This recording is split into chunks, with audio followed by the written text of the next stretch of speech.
छात्र इस वीडियो को देखने के बाद डायरी लेखन विधि को जानते हैं, डायरी लिखने से होने वाले लाभ के बारे में जानते हैं, डायरी लेखन में ध्यान देने वाली बातों के बारे में जानते हैं।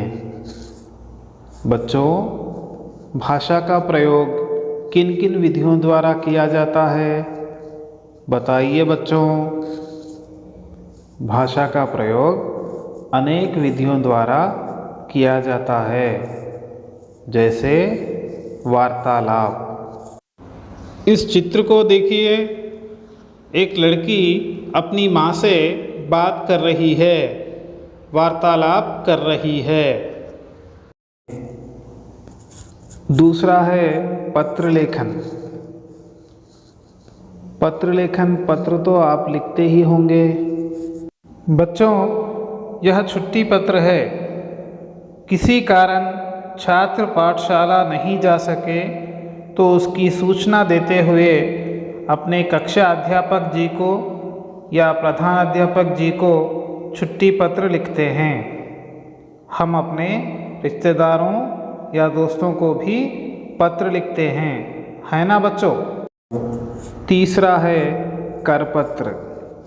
देखिए बच्चों, यह नमूना करपत्र है, आप स्क्रीन पर देख रहे हैं। किसी भी विषय के बारे में जानकारी देने के लिए करपत्र छापकर समाचार पत्र में रख दिया जाता है।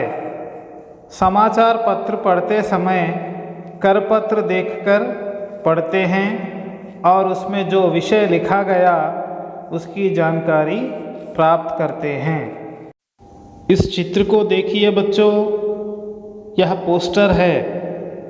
पोस्टर में रंग बिरंगे चित्र होते हैं। उस चित्र को देखते ही हमें उस चित्र से संबंधित विषय समझ में आ जाता है। चित्र को देखने से हम किस विषय के बारे में यह पोस्टर बनाया गया है इसकी जानकारी प्राप्त कर लेते हैं। बच्चों, डायरी के बारे में आप क्या जानते हैं, बताइए। डायरी लिखने का मुख्य उद्देश्य यह होता है कि व्यक्ति अपने जीवन के महत्वपूर्ण घटनाओं को प्रतिदिन या समय समय पर लिखने से वे यादें हमेशा के लिए सुरक्षित रहते हैं। यह डायरी लिखने का मुख्य उद्देश्य होता है। डायरी लेखन में दिनांक, दिन, समय लिखना अनिवार्य है। डायरी लेखन में केवल महत्वपूर्ण घटनाओं को ही लिखना चाहिए। डायरी लेखन के अंत में हस्ताक्षर करना न भूलें। आज समीना की माँ की तबीयत ठीक होने के कारण वह काम पर निकल चुकी थी। समीना भी पाठशाला जाना चाहती थी। उसके मन में पाठशाला को लेकर अनेक विचार उत्पन्न हो रहे थे। ममता, रवि, शमीम की याद आने लगी, किंतु बड़ी बहन ने काम में अपनी मदद करने के लिए समीना को पाठशाला जाने से रोक लिया। अगले दिन आज समीना पाठशाला जाने के लिए निकली तो हल्की वर्षा हो रही थी। देखते देखते 10 बज गए। पाठशाला पहुंचने में देर हो गई। सब छात्र अपने अपने काम में लगे हुए थे। लोमड़ी की कहानी लिखनी थी। पिछले दिन पाठशाला न जाने के कारण समीना को कुछ समझ में नहीं आया। अध्यापिका ने प्रतिदिन पाठशाला आने के लिए कहा। अध्यापिका के कहने पर समीना कहानी पढ़ने लगी। इस बीच श्याम और साइना ने कहानी लिख ली थी। रवि और इरफान आपस में बाल खींच रहे थे। 10 मिनट की छुट्टी के दौरान समीना, शमीम, ममता आपस में बातचीत करने लगे। इस तरह दिन बीत गया। बच्चों, समीना पाठशाला न जाने के कारण उसको पाठशाला में क्या क्या पढ़ाया गया इसकी जानकारी नहीं थी। यदि आप समीना के स्थान पर होते तो क्या करते हो? बताइए बच्चों। हाँ, बिल्कुल ठीक कहा आपने।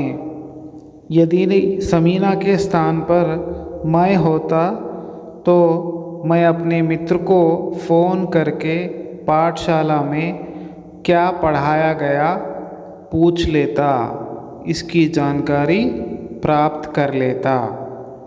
यदि समीना के स्थान पर मैं होता तो मैं मेरे मित्र के घर जाकर उसकी अभ्यास पुस्तिका मांगकर लिख लेता। इस प्रकार जानकारी प्राप्त कर लेता। बच्चों, आपके लिए एक छोटा सा क्रियाकलाप है। आज के दिन की गतिविधियों को डायरी के रूप में लिखिए।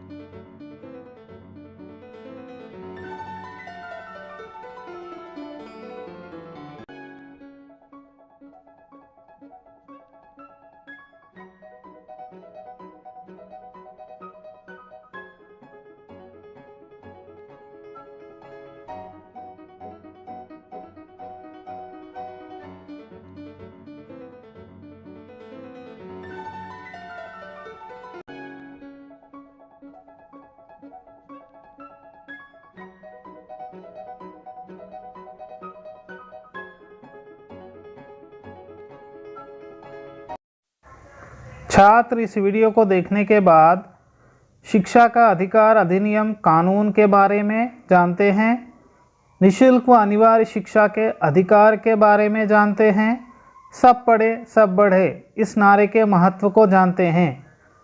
प्यारे बच्चों, यहाँ चित्र देखिए। बढ़ते कदम, हमें एक एक कदम आगे बढ़ाते हुए बढ़ना चाहिए, यह चित्र में दर्शाया गया है।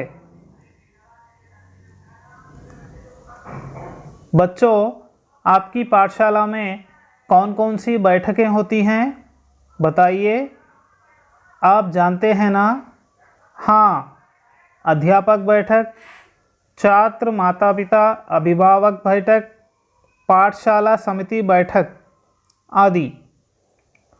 पाठशाला समिति बैठक में छात्र छात्राओं के माता पिता भाग लेते हैं।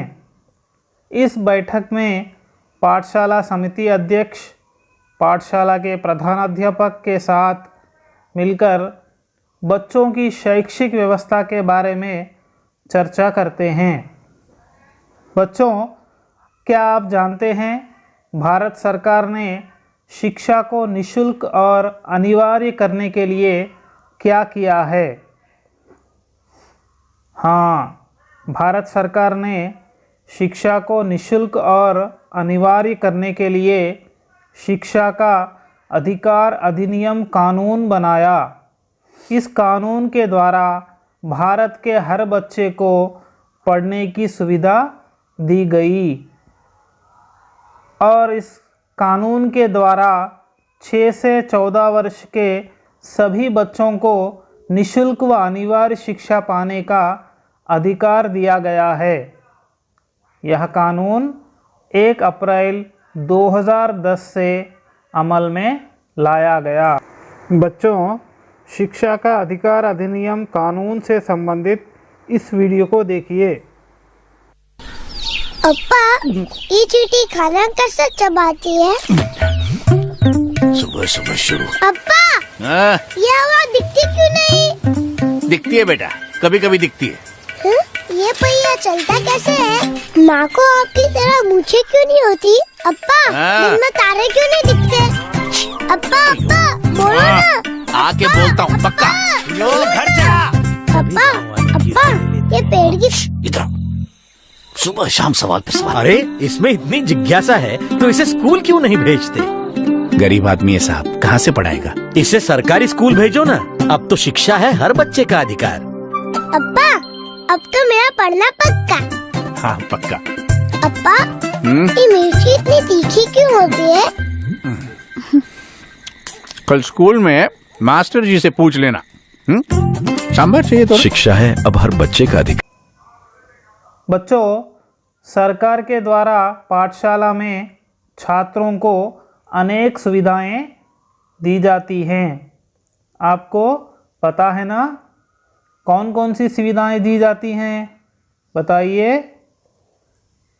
हाँ, जैसे निशुल्क पाठ्य पुस्तकें, पोशाक वितरण, पौष्टिक भोजन, पेयजल की सुविधा, खेल सामग्री और अनेक प्रकार की छात्रवृत्तियाँ भी दी जाती हैं। इन छात्रवृत्तियों के द्वारा पिछड़े और निम्न वर्ग के छात्र अपनी शैक्षिक योग्यता को बढ़ा सकते हैं। बच्चों, इस चित्र को देखिए। कुछ छात्र अपने हाथ में पुस्तक लेकर दिखाई दे रहे हैं, है ना? ये पुस्तक उनकी पाठशाला में उन्हें दी गई है निशुल्क पाठ्य पुस्तक वितरण के अंतर्गत। बच्चों, इस चित्र को देखिए। इसमें पोशाक दिखाई दे रही है ना? हाँ, पाठशाला में किसी भी प्रकार का भेदभाव नहीं रहना चाहिए, इसलिए सरकार ने सब छात्रों को एक ही प्रकार की वर्दी देती है। इससे सब में समानता की भावना बढ़ती है। हाँ बच्चों, इस चित्र को देखिए। इस चित्र में कुछ बच्चे भोजन कर रहे हैं।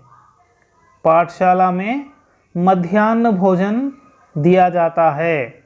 बच्चों, आपकी पाठशाला में भी दिया जा रहा है ना? हाँ, यहाँ देखिए, बच्चे पानी पी रहे हैं। हर पाठशाला में छात्रों के लिए पेयजल की सुविधा होती है। हाँ बच्चों, अब आपका मनपसंद खेलों का आयोजन। बच्चों, आपको खेलना अच्छा लगता है ना? हाँ, हर पाठशाला में स्वतंत्रता दिवस के उपलक्ष्य पर खेलों का आयोजन किया जाता है। इन खेलों में जीतने वाले बच्चों को पुरस्कार भी दिया जाता है। इन खेलों से शारीरिक विकास होता है। बच्चों, आप जानते हैं ना? हाँ। बच्चों, बताइए यह किसका चित्र है? हाँ, यह हमारे राष्ट्रपिता महात्मा गांधी जी का चित्र है। हाँ, महात्मा गांधी जी, जवाहरलाल नेहरू, सुभाष चंद्र बोस, एपीजे अब्दुल कलाम आदि भारत के महापुरुष हैं। इन्होंने हमारे देश को आगे बढ़ाने के लिए, विकास के पथ पर ले जाने के लिए कई योजनाओं को बनाया। बच्चों, ऐसे महापुरुषों के सपने साकार करने के लिए हमें क्या करना चाहिए? सोचिए, सोचकर बताइए। हाँ, बिल्कुल ठीक कहा आपने। भारत का हर नागरिक पढ़ा लिखा बनकर भारत के विकास में भाग लेना चाहिए। 100% साक्षरता दर प्राप्त करना चाहिए। सदाचार, समय का सदुपयोग और बड़ों का आदर करना चाहिए। ऐसा करने से हमारे महापुरुषों के सपने साकार होंगे। बच्चों, आपके लिए एक क्रियाकलाप है। आपकी पाठशाला में कौन कौन सी सुविधाएं हैं, तालिका के रूप में लिखिए।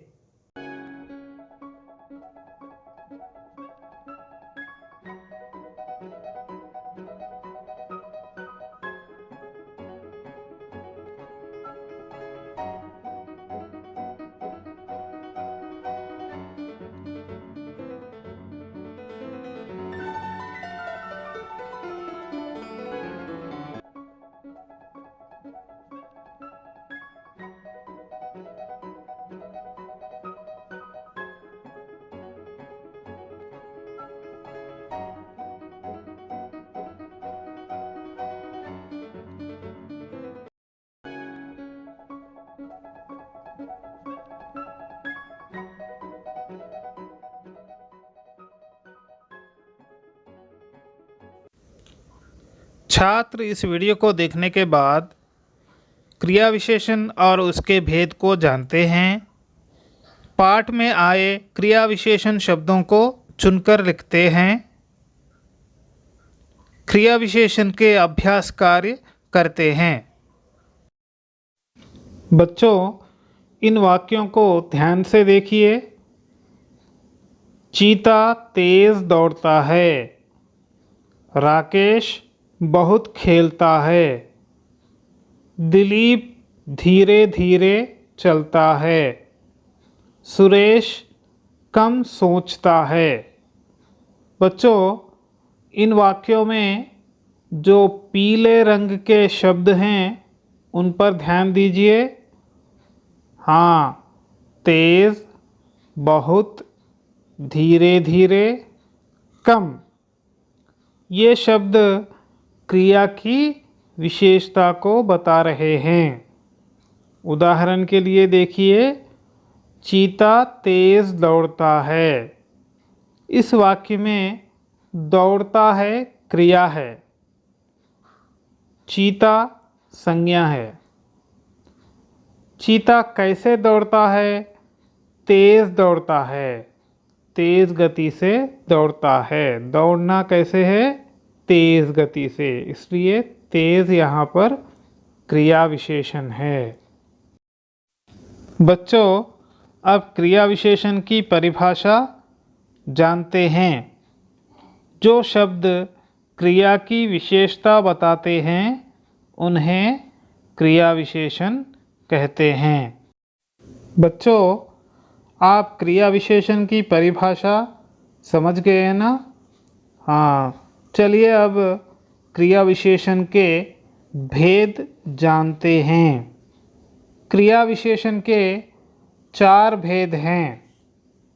1 स्थानवाचक क्रिया विशेषण, 2 कालवाचक क्रिया विशेषण, 3 परिमाणवाचक क्रिया विशेषण और 4 रीतिवाचक क्रिया विशेषण।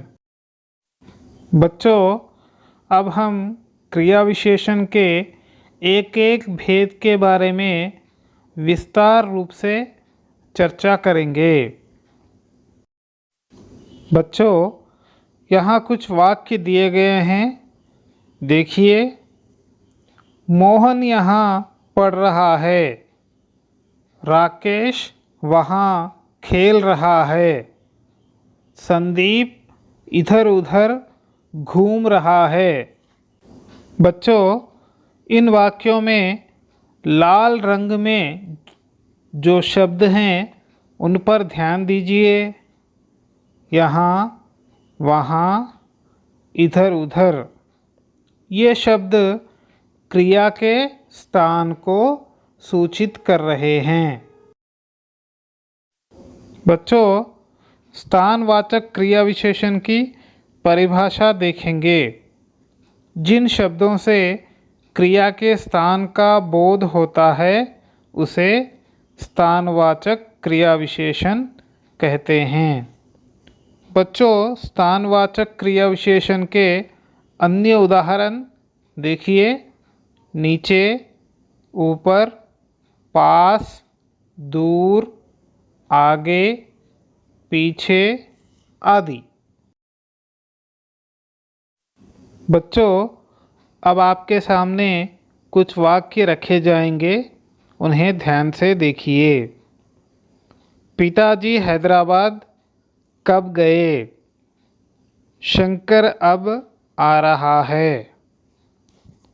सुरेंद्र आज हैदराबाद जा रहा है। बच्चों, इन वाक्यों में सफ़ेद रंग के शब्दों पर ध्यान दीजिए। कब, अब, आज। ये शब्द क्रिया के समय का बोध कर रहे हैं।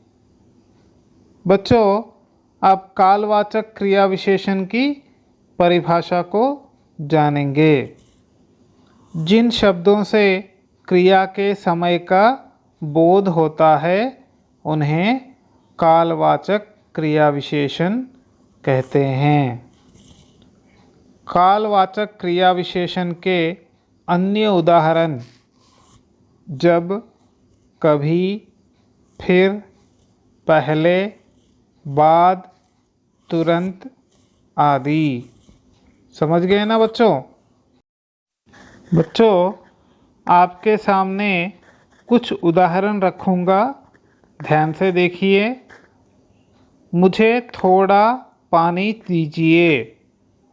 सोहन बहुत खेलता है। हरीश कुछ खा रहा है।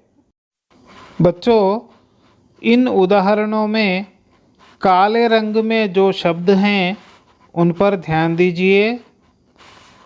थोड़ा, बहुत, कुछ। ये शब्द क्रिया के परिमाण को बता रहे हैं। बच्चों, आप समझ गए होंगे परिमाणवाचक क्रिया विशेषण की परिभाषा। परिमाणवाचक क्रिया विशेषण की परिभाषा को जानते हैं। जिन शब्दों से क्रिया के परिमाण का बोध हो उन्हें परिमाणवाचक क्रिया विशेषण कहते हैं। बच्चों, परिमाणवाचक क्रिया विशेषण के अन्य उदाहरण देखिए। अधिक, कम, काफ़ी, ज़्यादा आदि। बच्चों, इन उदाहरणों को ध्यान से देखिए। तुम ऐसा काम क्यों करते हो? कछुआ धीरे धीरे चलता है। तुम पाठ को ध्यानपूर्वक सुनो। बच्चों, इन वाक्यों में नीले रंग में जो शब्द हैं उन पर ध्यान दीजिए। ऐसा, धीरे धीरे, ध्यानपूर्वक। हाँ, ये शब्द क्रिया के होने की रीति या पद्धति को बता रहे हैं। रीतिवाचक क्रिया विशेषण की परिभाषा। जिन शब्दों से क्रिया के होने की रीति या ढंग या पद्धति का पता चले या बोध हो उसे रीतिवाचक क्रिया विशेषण कहते हैं। समझ गए ना बच्चों? हाँ, रीतिवाचक क्रिया विशेषण के कुछ अन्य उदाहरण देखेंगे। कैसे, जैसे, अचानक, ज़ोर से आदि। बच्चों, आपके लिए एक छोटा सा क्रियाकलाप है। देखिए, ऊपर, दूर, आज, कब, अधिक, कैसे, पहले, जैसे, ऐसा, अचानक, तुरंत।